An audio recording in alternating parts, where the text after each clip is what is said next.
How you doing, everyone? Welcome back. Well, I took a day to collect my thoughts on this video uh, because, as you've probably heard, right-wing commentator and founder of Turning Point USA, Charlie Kirk, was assassinated yesterday. He was shot and killed in Orem, Utah, at a college campus where he was doing one of his debate performances, and that's really all it ever was with him, was a performance. He was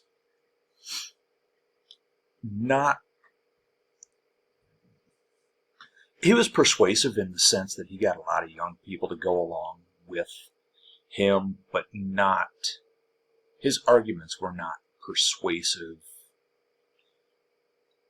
in the sense that if you take just a little bit of time to think about what he was saying, it really didn't make a whole lot of sense. However,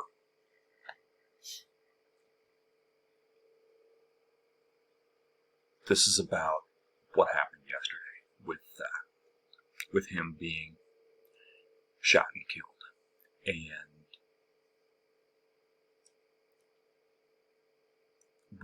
And at time of recording, we still don't really know much of anything. I know that, as soon as it happened, as far as we knew, he was still alive when people were out there already claiming that it was a very specific political motivation, and which, you know what? I will give it a 99% chance that, yes, it was politically motivated. But it could have also been the shooter just trying to impress Jodie Foster. For those of you not old enough to get that reference, or who maybe didn't learn that specific detail in your history class, John Hinckley, who shot Ronald Reagan, did so to impress Jodie Foster, the actress. So, for all we know, that could have been the motivation. Not Jodie Foster specifically or whatever, but yeah. So anyway, I'm not going to defend Charlie Kirk, but I will speak out against political violence, against, gun violence. There is no reason that his young wife and his young children should be widowed and fatherless, despite what you think of him personally or his politics.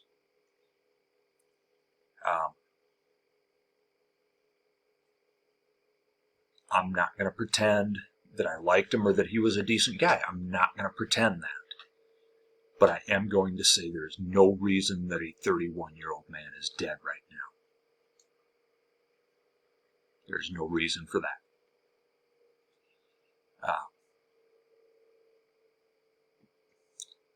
I think that that people like Charlie Kirk and the politicians that he supports need to be eliminated at the ballot box. Beat them with the ballot box, not with the bullet box. Okay?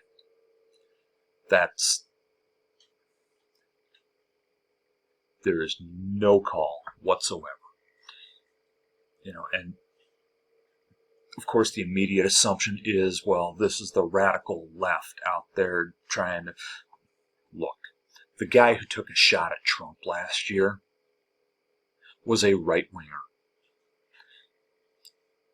Charlie Kirk had people who hated him within the right wing because they didn't think he was far right enough. Okay, so let's not rule out the possibility that it was a right-winger.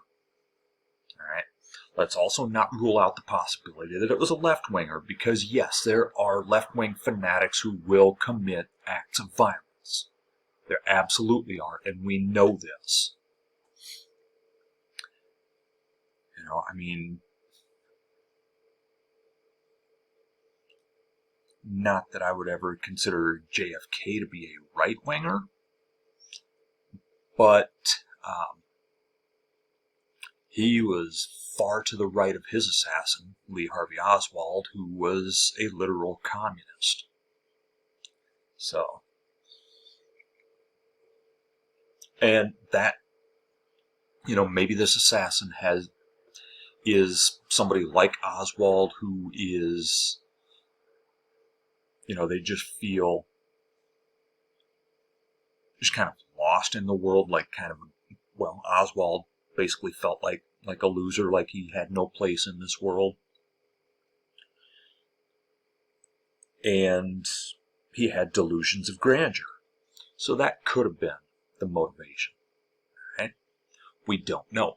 As of time of recording, or at least as of the last time I looked at the news before recording, suspect had still not been caught.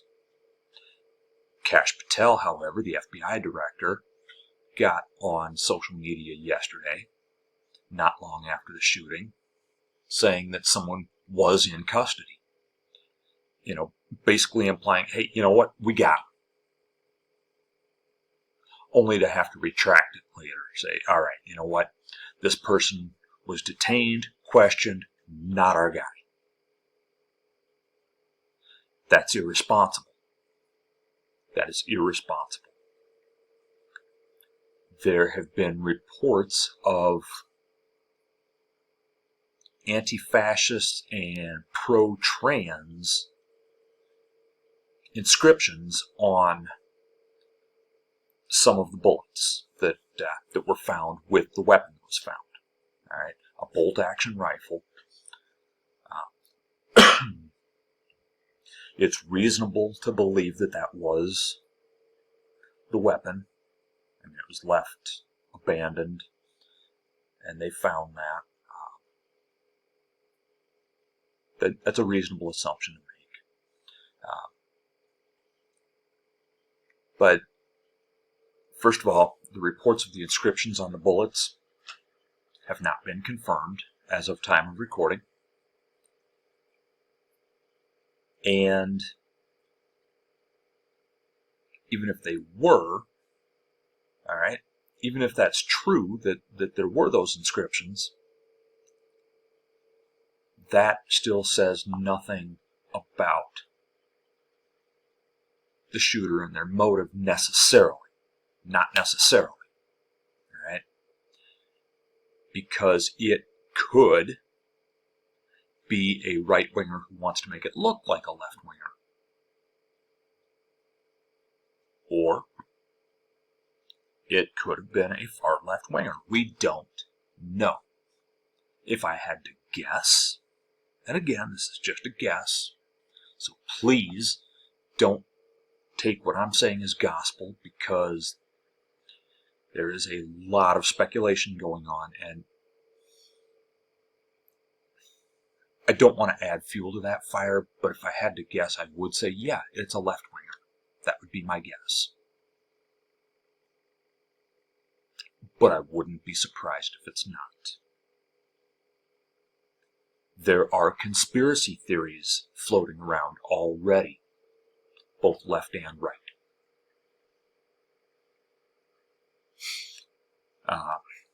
The most prominent one that I have seen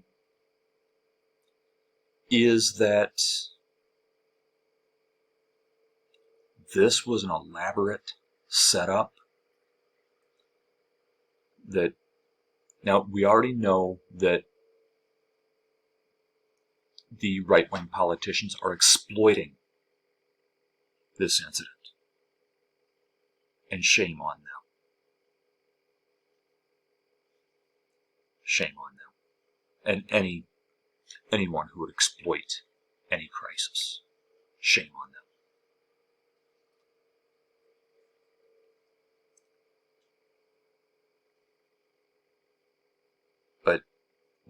exploiting it, there are those who believe that they actually arranged it, made it happen. Now, I don't believe that theory. In fact, I make it a point to debunk conspiracy theories whenever possible. All right. Now, I don't have any evidence to debunk this theory other than it is highly improbable and highly implausible. You know, I mean, some people have it going all the way up to Donald Trump himself. And while I could see how that would benefit him, I don't see just exactly how it could have been pulled off with no one having leaked anything. All right? That's not to say it's impossible, but highly unlikely.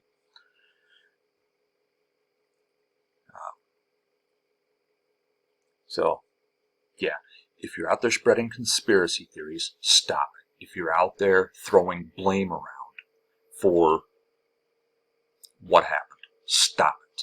All right? Some people are blaming Charlie Kirk himself. Stop it. All right? It is ironic that Charlie Kirk was so much of a Second Amendment advocate. And fine, you know what? Second Amendment, part of the Constitution, and we need to advocate for the entire Constitution to include the Second Amendment.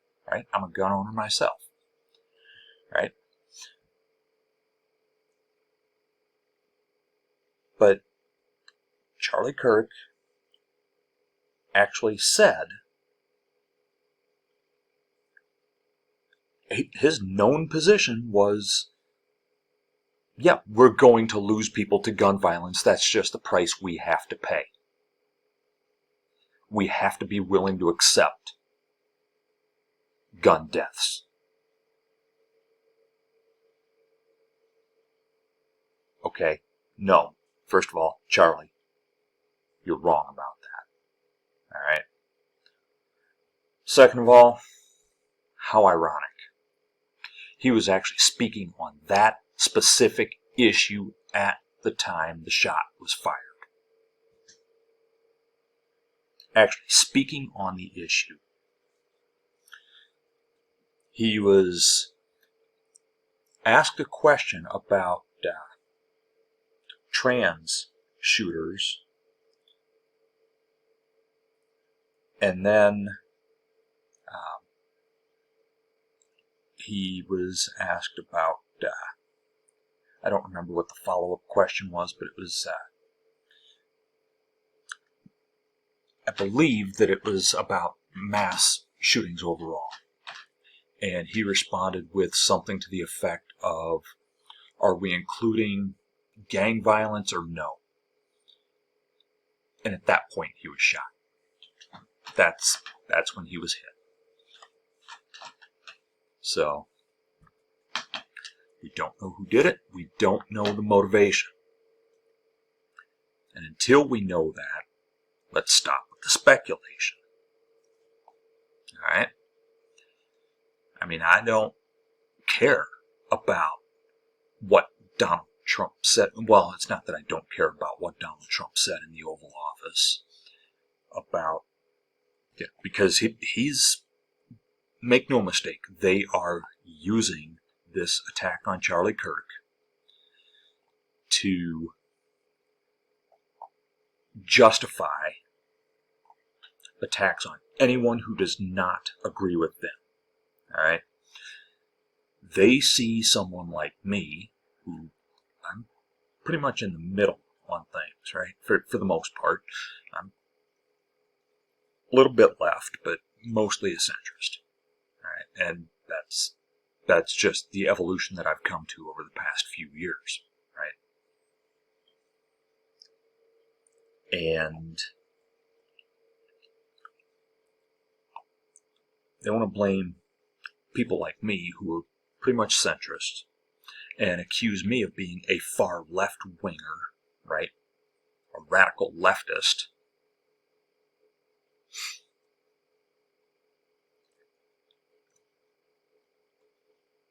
And they're going to use this to come after people, and not me specifically probably, because this is still a very small channel, but yeah, people like me, right?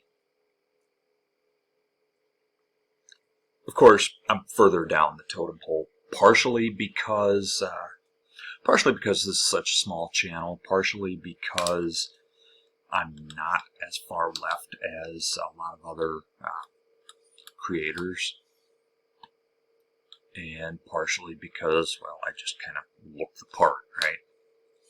You know, I look like somebody who would just go along with what this administration is doing. And I'm not going to go along.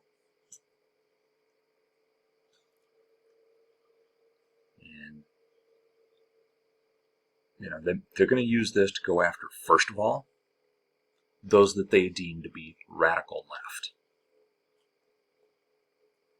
And basically, some people on the right, that's anybody to the left of Benito Mussolini. Right? You disagree with Donald Trump about one thing, and you're radical left, right? I mean, hell, they think that Liz Cheney and Adam Kinzinger are radical left.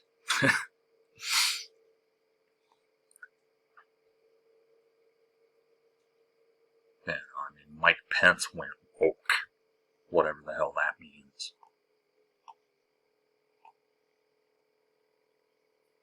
But yeah, I mean, Charlie Kirk, he was not, I don't know, maybe in his personal life he was actually a decent guy, maybe, I don't know. Publicly, his public face was not a good person at all. Alright? I don't know what he was like in private, of course. I mean, maybe, you know, what we saw publicly was all an act.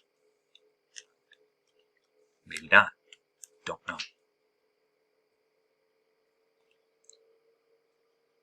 But, I mean, yeah, he was not a good person. I'm not going to pretend that he was. If you want a nice eulogy for Charlie Kirk, go elsewhere, because I don't have it, right? We know that he was a racist. I mean, this is the guy who said that he got nervous when he got on a plane and saw that the pilot was black. He was worried that that pilot wasn't competent. We know that he is a misogynist. Taylor Swift recently got engaged. Big news, you probably all heard that. Personally, I don't care. You know, some celebrity doing something in their personal life makes no difference to me, right? But Charlie Kirk decides that he has to comment on it, and basically tells her to submit to her husband. Okay, well, you know, that's none of your business, Charlie.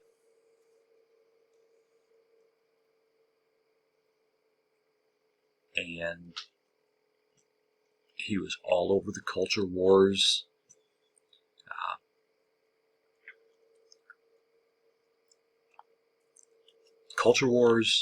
He was anti-LGBTQ. He was racist, and yeah, I mean, he was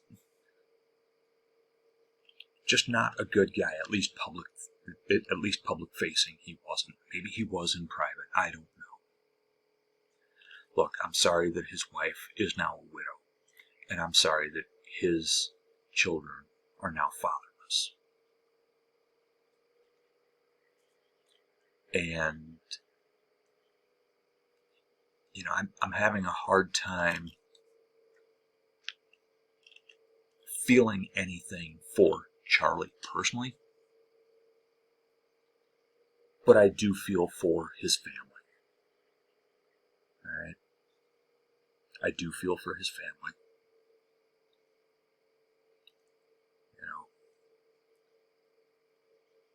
And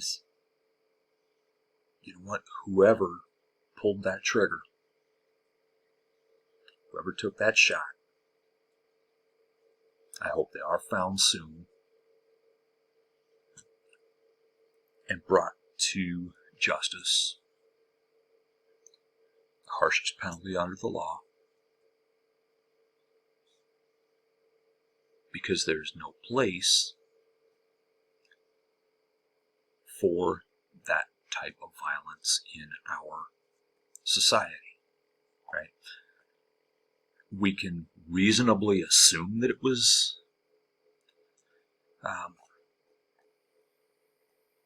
politically motivated. We can reasonably assume that.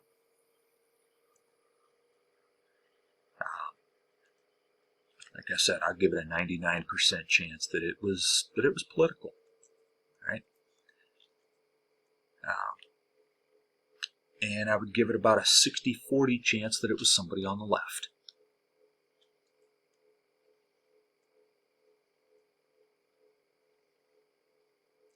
So, because there are right-wingers who either want to make martyrs out of their own, or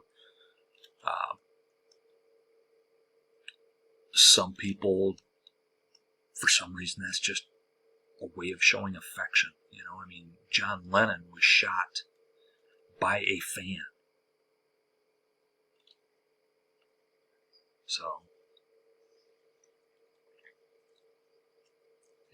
I mean, I'm not going to speculate, right? And I'm not going to entertain the conspiracy theories.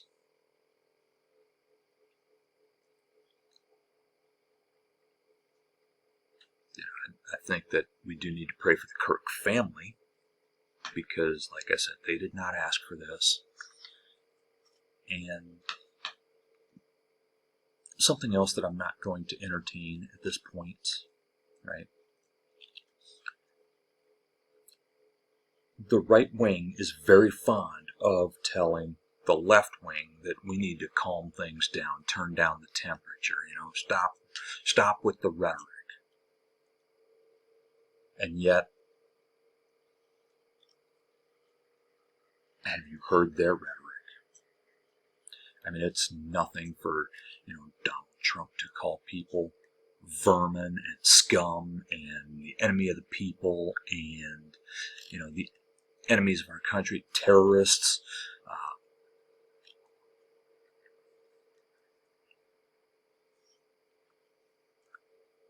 His entire political career has been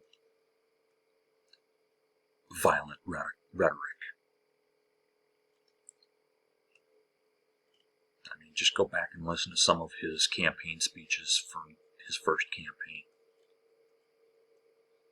There was a lot of advocacy for violence. And then since he has been in politics, political violence has ramped up.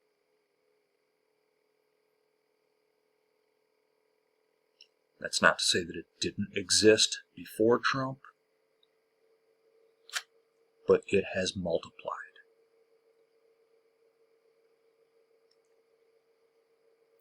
I mean, they want to throw out assumptions, and then they want to basically say that the left is rejoicing in this. Well, no, that's not true. I haven't seen a single one. The closest that I've seen is, what was his name on MSNBC? I think Matthew Dowd, was that his name? Correct me if I'm wrong in the comments if you know. Dowd, though, he was fired because his comments could have been interpreted as blaming Charlie Kirk for getting shot.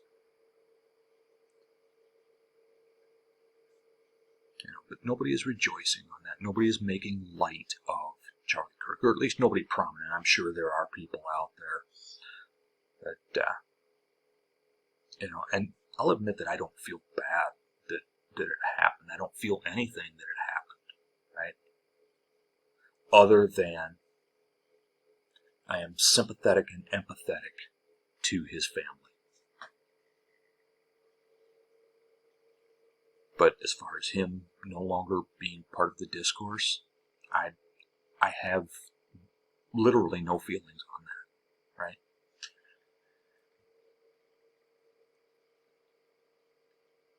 But yeah, let's turn things down, right? But it can't be a one-sided thing. I mean, one side turns it down and the other cranks it up. I mean,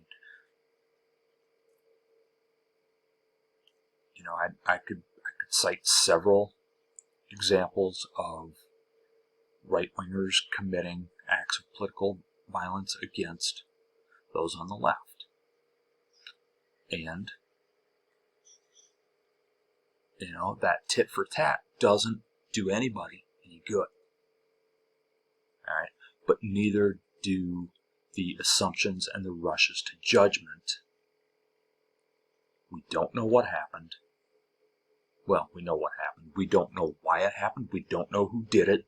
We don't know the motivation. But we do know that we have people wanting to ramp it up. I mean, Jesse Waters on Fox News calling it a war. And, Steve Bannon, of course, he's going to ramp things up, and Alex Jones. And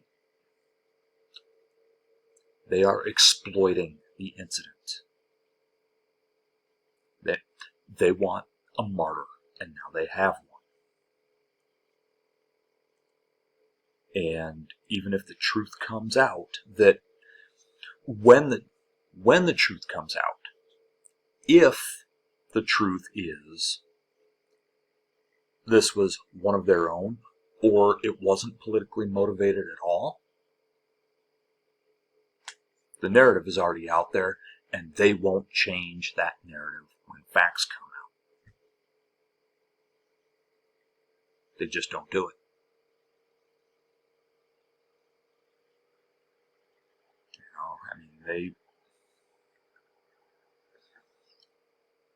They have a violent ideology,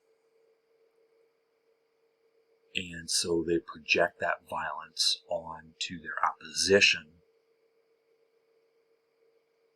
They don't want opponents, they want enemies.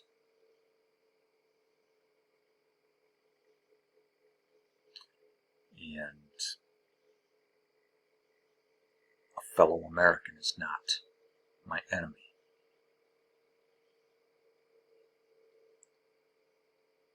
A fellow American is not my enemy, and we should all look at it as, hey, you know what? Americans are not. We can be opponents when it comes to politics. Right? We can be opponents.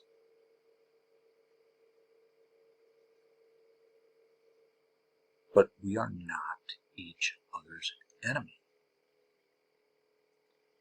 We are all under that flag right there. Right? And that flag used to stand for something. I mean, there's a reason that this country is called the United States of America. And it's not just a collection of states that came together.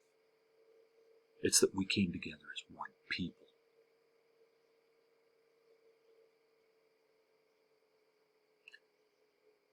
With a broad general idea of what a society should look like. I mean, we're going to have differences of opinions on details, of course, and certain policies. But when it comes to this, we've got a problem. So, at time of recording, we still don't know. But let's kind of ramp things down a bit, shall we? I'll see y'all next time.